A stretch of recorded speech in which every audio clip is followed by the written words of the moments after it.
My message to young guys these days is take your trade training seriously. Don't just go because you don't want to go to high school or college.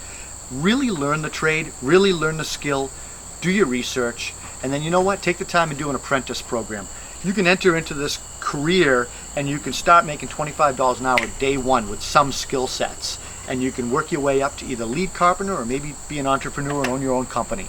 The point here is take the time to do the preparation first and get into the skill or the trade, learn it, and do it well.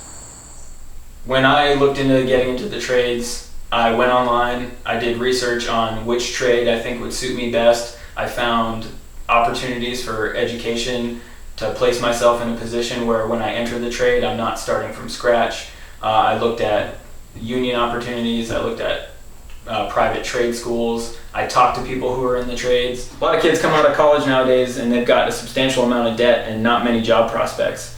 So to go into the trades when you're 18, you're starting out 4 years earlier than your peers, you're making $45,000 a year right off the bat with little to no investment out of pocket. My advice to young people getting into the trades is don't pay attention to the naysayers, jump in with both feet, and no matter which path you pick that path and do it well. If you work hard, you will be successful and there is money to be made.